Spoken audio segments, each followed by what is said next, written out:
Salut à tous, c'est Motard Geek pour IRFPV. On se retrouve aujourd'hui pour parler d'une petite FC AIO de chez Flywoo, la HD 745. Donc c'est une FC AIO au format de montage 20 par 20 qui embarque des ESC 40 ampères, un processeur F7 et tout un tas d'autres choses comme vous allez le voir.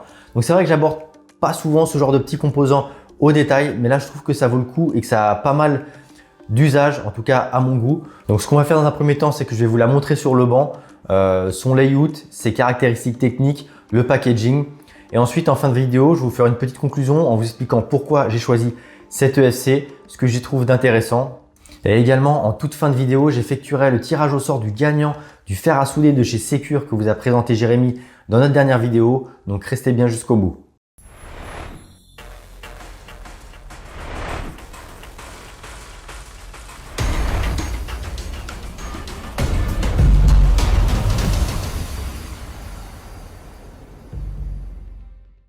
Donc cette petite AIO de chez Flywoo, elle est livrée dans cette petite boîte en plastique, bien protégée à l'intérieur, vous allez voir, avec un étiquetage. Je ne sais pas ce qu'ils font avec l'étiquetage chez Flywoo.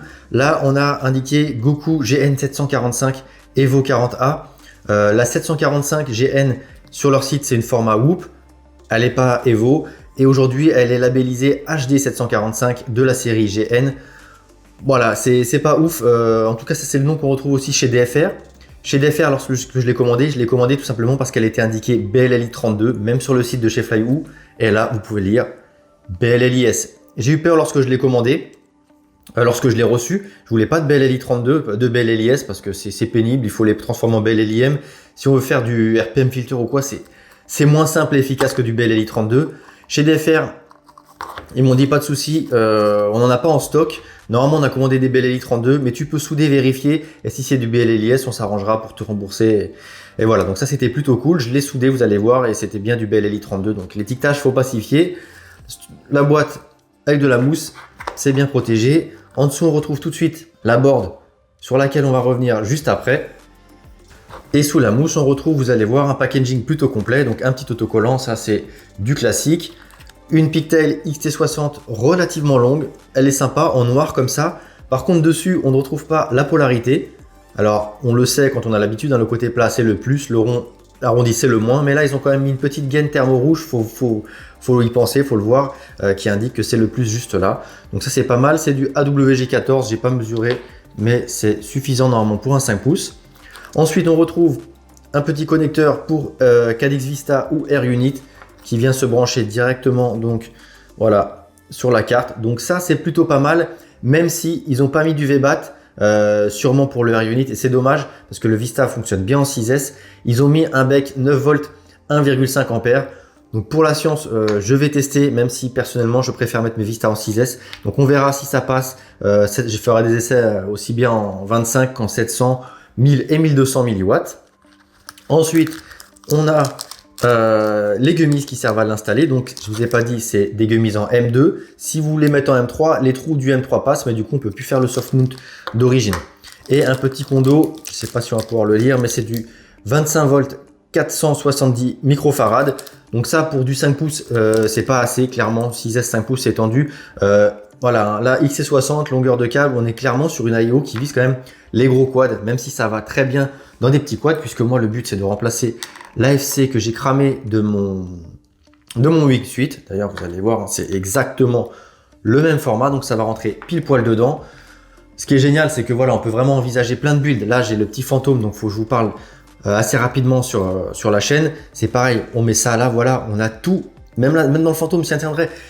Je trouve ça excellent moi, en termes de montage, d'encombrement et de facilité. Et pareil, si on veut prendre un 5 pouces, je ne sais pas si on va le voir à l'écran, j'ai fait un petit champ puisque c'est une petite carte. Mais en gros, voilà, sur mon 5 pouces, là, je peux très bien, ça tient malgré sur le Gravity, les entretoises arrivent très proches de l'électronique. Mais voilà, comme c'est du 20 par 20, c'est à peine plus grand qu'une carte en fait en 30 par 30. Donc ça, je trouve que c'est vraiment cool. Voilà, si on le met en dessous, juste à titre informatif, voilà, par rapport au vide des entretoises, c'est large. J'ai regardé, ça passe. Donc je pense qu'à terme, je me ferai un 5 pouces avec ce type de FC. C'est clairement moi ce que je kiffe. Donc là, la FC, on y reviendra encore une fois par la suite. Un petit sachet anti-humidité, on va se dégager ça. Et ça, c'est pareil, c'est en ligne, c'est sur les photos, je crois, sur la page produit de DFR. On a une dock de montage ultra complète en couleur et avec toutes les specs. Donc ça c'est cool, je vais pas avoir besoin de prendre de notes ou d'apprendre un texte. Donc je vais pas m'attarder dessus sur le layout, c'est assez simple. On retrouve tous les UART et alimentation, que ce soit 3 volts, 5 volts pour la caméra ou le RX sur le dessus avec toutes les entrées-sorties, les TX RX. Aux quatre coins, les moteurs.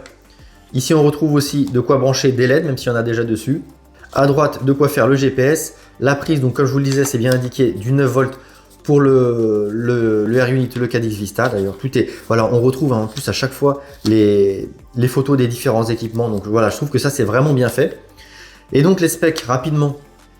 On est sur un processeur donc F7, un gyroscope MPU 6000. On a un baromètre sur cette petite carte. Donc personnellement, je ne me suis jamais servi de baromètre, mais c'est à noter qu'il y en a quand même un.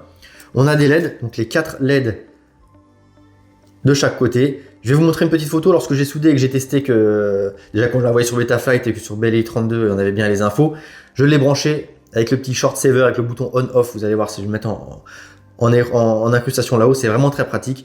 Les LED direct s'allument, ça a de la gueule, donc voilà, c'est pratique, c'est cool, je trouve qu'on ait des LED embarqués, surtout pour les petits quads.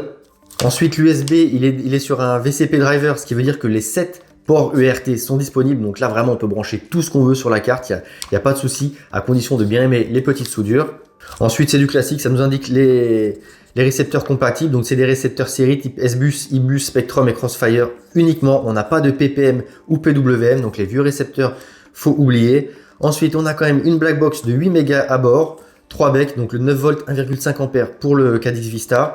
On a un 5 volts 2 ampères max, ça doit être pour la caméra et le RX. Et on a un 3,3 volts à 0,5 ampères, ça doit être pour le Spectrum qui n'est pas en 5 volts. Ensuite, on a la taille, les trous de montage en 20 par 20, le poids 8,5. J'ai pas la balance, je vous ferai des photos pour le blog, on vérifiera que le poids est bon. Donc ensuite, en dessous, on a les ESC BLLI 32, donc là c'est indiqué, des 4 en 1 40 ampères qui sont compatibles donc jusqu'à DShot 1200. Ça accepte 6S et voilà le firmware BLLI 32. Par défaut, il conseille donc ici la liste des équipements à mettre sur les différents ports UART. Donc, je vous mettrai la photo aussi sur le blog, donc on va pas s'y attarder. C'est surtout pour vous montrer que bon voilà, le packaging est complet. On a une dock qui est super complète et efficace. Et on a donc une petite carte, voilà, qui est plutôt clean, très peu encombrante par rapport à tout ce qu'elle embarque. Hop, voilà, de l'autre côté. On a quand même quelques condos des deux côtés, donc ça c'est plutôt pas mal, en plus des condos quand même qu'il faut mettre en extérieur.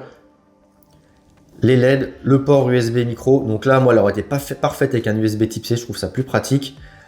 Le port pour le DJ, qu'on peut utiliser pour autre chose, parce que au final c'est du 9 volts et un UART, on peut mettre ce qu'on veut dessus.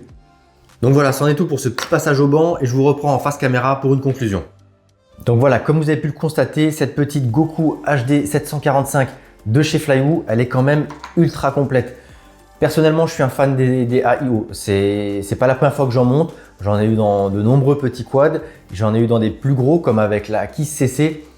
Je trouve que c'est un format qui est très intéressant de par son encombrement, très légèrement son poids, mais surtout sa facilité de montage. Là, sur une FC comme ça, on soude les 4 moteurs, son récepteur radio, son émetteur vidéo, éventuellement sa caméra, et c'est fini. Et avec la démocratisation de la HD de chez DJI, je trouve que c'est encore mieux parce que typiquement, si on prend, voilà, là c'est une AIO dans le Phantom HD, voilà, on a l'AFC au rez-de-chaussée, entre guillemets, de la stack. Au-dessus, on a le Vista. À l'arrière, on a un récepteur radio et c'est fini. Et si on a une radio de chez DJI, ce que j'espère que la V2 sera top, là au format a priori gamer, si elle est orientée FPV et pas uniquement prise de vue, et ben voilà, si on a un récepteur radio de chez DJI, au final, on a la board FC ESC, le Cadix Vista ou le R-Unit et c'est fini. On n'a rien d'autre à brancher, c'est hyper simple. En plus là-dessus, voilà, on a un connecteur pour le Cadix Vista, donc on a juste à souder les 4 moteurs et quand même, ce qui est pas mal à rajouter, c'est condensateur et buzzer. Mais voilà, ça facilite les choses clairement. Après la contrepartie, j'en vois deux des contreparties. C'est que déjà si on casse quelque chose, clairement, voilà, j'ai cramé un ESC, un faute à moi a priori sur mon Wingsuit. Je dois remplacer l'AFC avec et les 4 ESC. Donc quand on a les ESC 4 en 1, ça s'est démocratisé. Donc maintenant, ça gêne pas. Les pilotes sont habitués, les 4 en 1, on crame un ESC, on change les 4. Mais là, on crame un ESC, on change les 4 ESC et l'AFC. Et donc c'est un petit peu plus cher. Rapidement, petite parenthèse en parlant de prix, comme je vous le disais sur le banc je crois, je l'ai acheté chez Drone FPV Racer 80 €. Quand on la trouve sur le shop officiel à 60 $, je trouve que le gap est un peu élevé. Hein. Là, il n'y a pas que les taxes et c'est quand même une grosse marge, je pense. Mais bon, l'FR a été cool sur le fait que je puisse la souder et éventuellement l'envoyer en SAV ou l'échanger si c'était pas du BLLI 32, comme pouvait le laisser penser la pochette. Donc bon, voilà, c'est les avantages des shops français quand même, c'est que c'est la proximité, la rapidité de livraison. Mais les tarifs quand même, je trouve que c'est un petit peu abusé. Et je la voulais vite et en plus de ça, je ne l'ai pas vu chez Banggood ou autre. Donc voilà, je ne l'ai pas commandé directement chez Flywoo, je l'ai commandé chez DFR. Donc voilà, si on casse quoi que ce soit sur la FC, eh ben, on est obligé de tout changer. Donc c'est un peu embêtant. Et l'autre point, c'est que voilà, on a tout sur une toute petite carte qui n'est pas super épaisse. Il ne veut pas faire la mise au point. Bref, vous l'avez vu sur le banc, la carte n'est pas très épaisse et surtout on a le circuit de distribution de courant des moteurs, on a les 4 ESC. Donc voilà, comment ça va se comporter en termes de bruit, de parasites. Je ne parle pas vraiment pour la vidéo, mais principalement pour les signaux, que ce soit gyro, radio. Voilà, tout est concentré sur une même carte. J'espère quand même que au niveau des layers, ils ont bien séparé et bien isolé la distribution de courant des signaux. Mais voilà, c'est un second risque. Donc, on va voir ce que ça donne à l'usage. Maintenant, quand même, on a un processeur F7. Les contrôleurs de vol, bon, aujourd'hui, il n'y a que du Betaflight. Il n'y a pas de target encore EmuFlight sur cette carte. J'espère que ça va arriver. Je crois pas non plus, j'ai pas trop suivi les targets qu'on pouvait avoir sur Falco X, mais peut-être que ça arrivera aussi, donc ça peut être cool. Mais voilà, on a du F7 et ça s'est quand même pas trop mal filtré, donc j'espère que ça va bien voler. Donc là, c'est prévu pour mon Wingsuit. Mais clairement, j'ai en tête de me faire un build 5 pouces parce que là, ça à 40 ampères, ça encaisse largement un 5 pouces, même un gros 5 pouces assez lourd. Donc j'ai en tête de me faire un 5 pouces avec une IO. Ce sera sûrement les modèles Beast de chez eFlight. Je vous les ai déjà présentés sur le blog, mais en format Whoop de 26,5. Enfin bref, je sais plus les trous de montage, mais en plus tourné à 45 degrés. Mais pourtant, ce sont des grosses cartes hein, avec du H7, gros ampérage. Donc ça pourrait largement aller dans un 5 pouces. Mais ils ont commencé par sortir des formats Whoop. Mais eFlight m'a confirmé qu'ils allaient sortir des Beasts au format 20 par 20 et 30 par 30. Donc ça, c'est cool en F7 et H7. Et donc H7, ça peut encore mieux servir, j'imagine, à Falco X. Parce qu'a priori, pour Betaflight et Emu, c'est pas trop utile. Mais voilà, je pense que c'est pas mal. Je pense que l'avenir est aux IO. N'hésitez pas à me dire dans les commentaires ce que vous en pensez, ce que vous pensez de ce type de carte. Est-ce que vous êtes pour les 5 pouces? Parce que de toute façon, pour les petits quads Whoop et 3 pouces et tout speak, c'est clairement démocratisé. Moi, perso, je suis clairement pour et j'ai hâte de me faire un 5 pouces avec ça. Voilà, sur ce, je crois que c'est tout. Il n'y a plus qu'à aller sur l'ordi, faire le tirage au sort du gagnant du fer à souder Secure. Donc voilà, comme d'hab, on va prendre la vidéo sur laquelle vous deviez laisser un commentaire donc pour tenter de gagner le fer à souder Secure D60B. Vous avez été 151 à participer, 151-1 puisqu'on a laissé un commentaire, 150 participants, peut-être un peu moins s'il y a des doublons dans les commentaires. Pour vérifier ça, on prend l'adresse de la vidéo, on la met sur le petit site YouTube Random Command Picker. Donc c'est pickewinner.co. Hop, on récupère la liste des commentaires. On inclut les réponses et on n'autorise pas les doublons. Continue. Donc on a 145 participants et sans plus attendre, on va donc tirer au sort le regagnant. Le gagnant est Marthe Roy. Ça me chaufferait bien de tester un fer portable. J'ai un entrée de gamme chinois sur secteur pour la maison. Je suis un peu coincé sur Spot. L'abrasion au briquet, c'est pas super pratique. Bonne chance à tous. Marthe, je suis curieux de voir les réparations que tu as pu faire sur le terrain au briquet. Quoi qu'il en soit, tu pourras faire les prochaines avec le petit fer à souder de chez Secure. J'espère qu'il te plaira. Une fois que tu l'auras reçu, n'hésite pas à nous faire reçu et utilisé. N'hésite pas à nous faire un petit retour. Pour le recevoir, il faut que tu nous contactes le plus rapidement possible. contact@wrfpv.fr ou via le formulaire de contact sur le blog, message privé sur les réseaux sociaux, comme tu veux, tant que tu nous contactes le plus rapidement possible.